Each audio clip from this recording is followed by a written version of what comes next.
Ừ.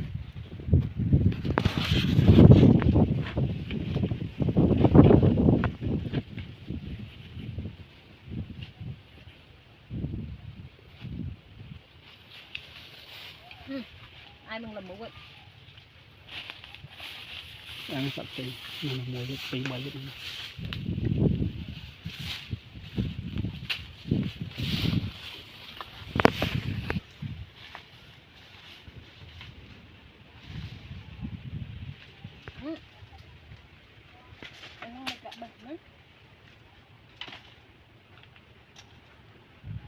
Thôi bật nó vô có ba chầm hỏi Đây.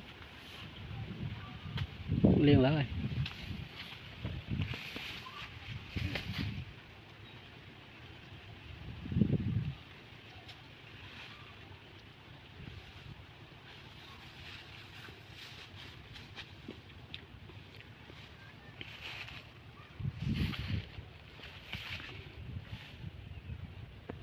Này phi rồi.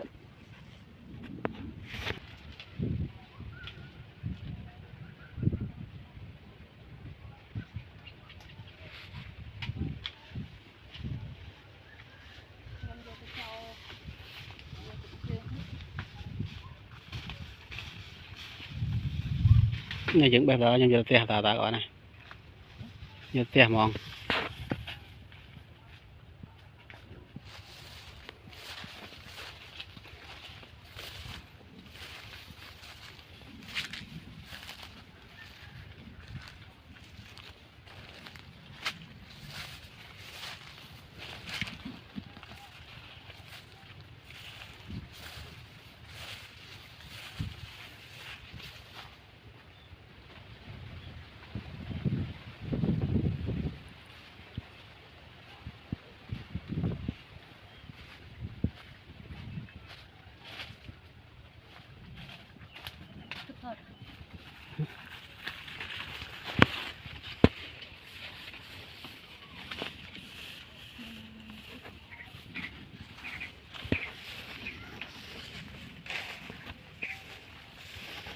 rừng lạnh đây đi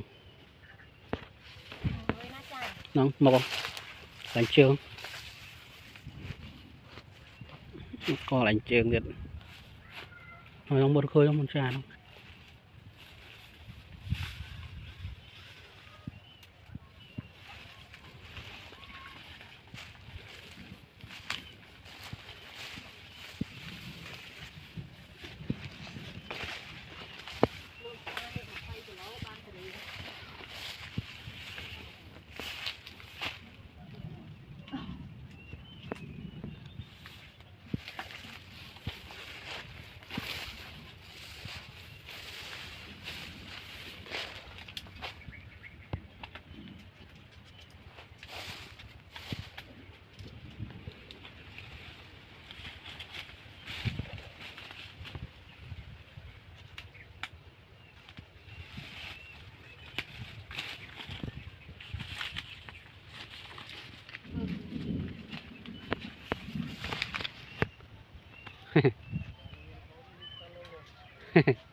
Nè.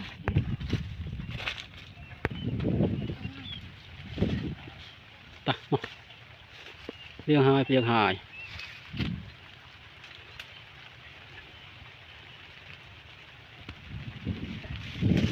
Trái ạ, nó bục nước không độ. nè Nè. giờ tới đây nhưng mà chưa đây cắt đó